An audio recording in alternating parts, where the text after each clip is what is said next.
Those of you watching who don't know who this is like comedian extraordinaire Jason Rouse. Jason, you're at a heavy metal festival. Yes. How did this happen? How did this happen? Well, I moved to London in, I think, 2007, and the agency I was with at the time also booked like Glastonbury and Reading and Leeds Festival.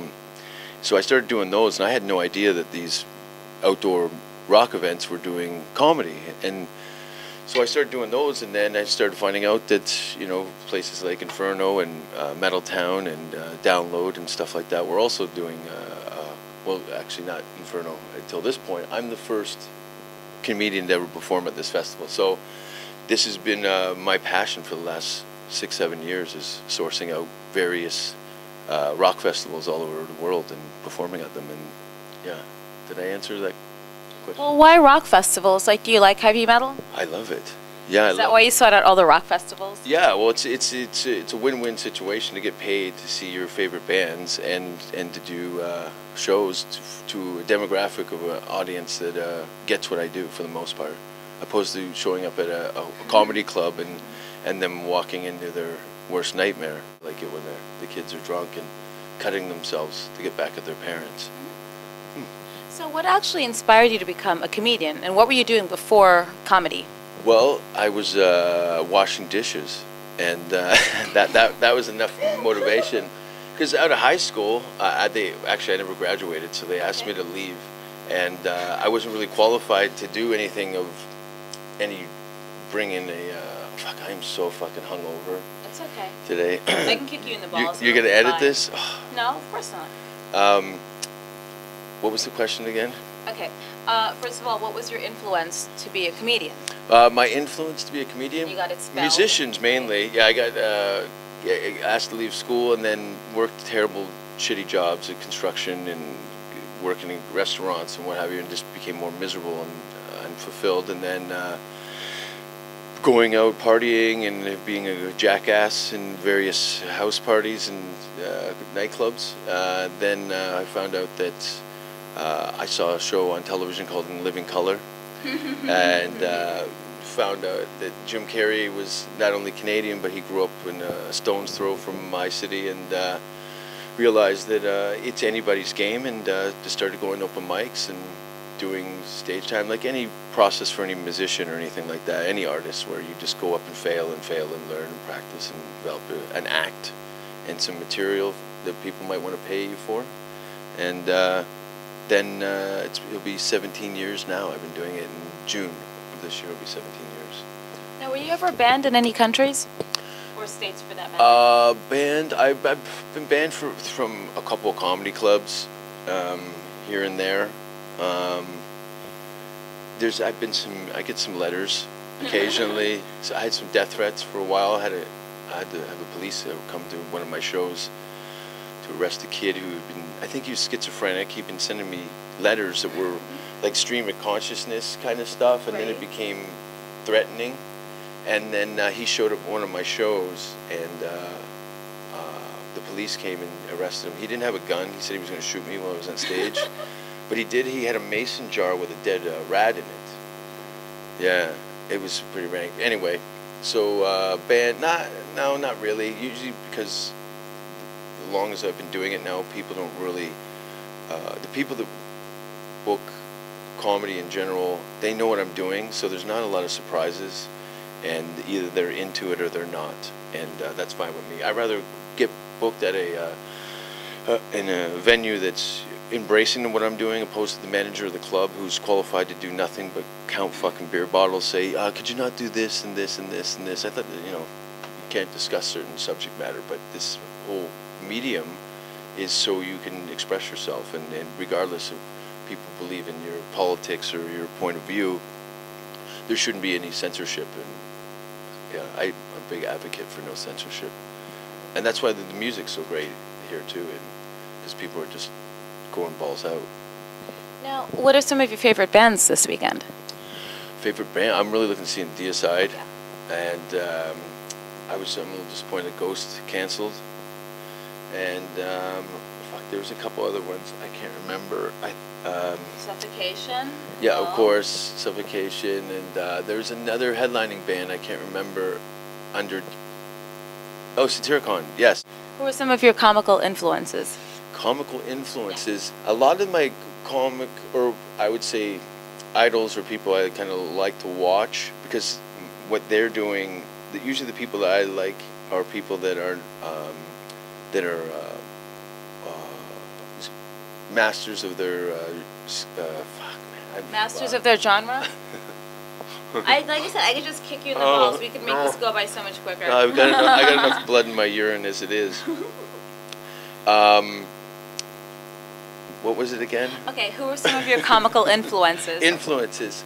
Well, of course, in Living Color, when I saw Jim Carrey, and then, like Dice and Sam Kinison and Pryor and Carlin, and then more recently, like Doug Stanhope, who in my opinion, is one of the best living comedians right now, and guys like Bill Burr, and then some of my friends, like Ari Shaffir and Sam Tripoli and guys like that, and Russell Peters. Great, it's so much fun to watch. And there's a bunch of unknowns in Canada. There's Terry Clement and Dave Martin, Ian Sirota, and stuff like that. They're always made me laugh, and I get to hang out with them. They're just pals too, so it's good.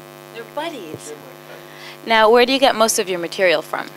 Usually listen to music. Really? Yeah, a Such lot as of it. Anything more like Cannibal Corpse, more horror-based music. It becomes the lyrics and the sounds inspires certain things of my little theatrics in my head. Then I kind of make some notes on paper and things like that. So it's mainly metal. Music is always been a backdrop for my art. So now, if you were a musician, which instrument do you think you'd play? I'm more of a tambourine kind of boy. Oh. I don't know. They say, from what I understand, drummers love comedy because of the timing, but I couldn't keep a beat to save my life. But I think mainly, I think I like a guitar. I think I like the little guitar. I have lady fingers. They're kind of lanky and thin, so I think I might be a good guitar player, and then play a little piano on the side when I'm trying to fuck somebody. Right. So moving right along, do you have any plans to tour with any bands anytime soon? I've been trying. Part of the reason I've been doing these festivals is to build some bridges to acts and people I like listening to, and friends of mine.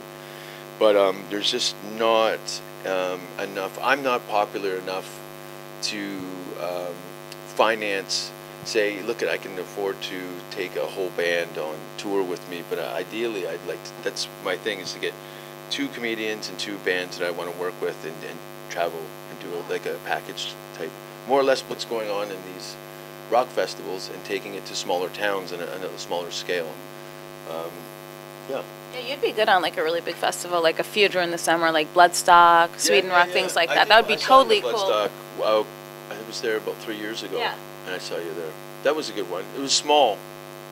That's right. Yeah, it was a few years ago. There was Devin Townsend Project. Yeah, that was my first interview of the evening. Devin's so great. Funny. He's so talented and hilarious. The shit, I saw him a download with Strapping Young Lad, and the stuff the banter in between songs it's fucking great. It's funny, and then he shreds. So he should be a comedian.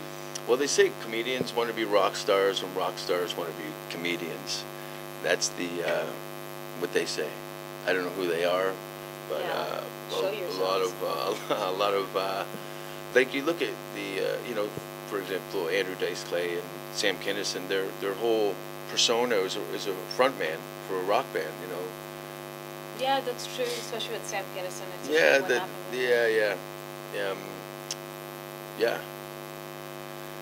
Now, what are your touring plans after Inferno Festival? Are you going anywhere? Yeah, I think I got 4 more shows in Norway, and then I think I got 7 in Sweden, and then I'm off for a little bit, and then I got a tour that I haven't done in about 7-8 years in Canada. I'm going to do about 8 to 12 cities in Ontario and on the east coast of Canada, and then it starts all over again. But I'm gonna try and do Tuska this year in Finland. Cool. Yeah, we're still trying to work that out, but a lot of it they know me through the industry and stuff, but a lot of the festivals are, I think, a little wary about having a comedian in the slot of a band. But it's been working great.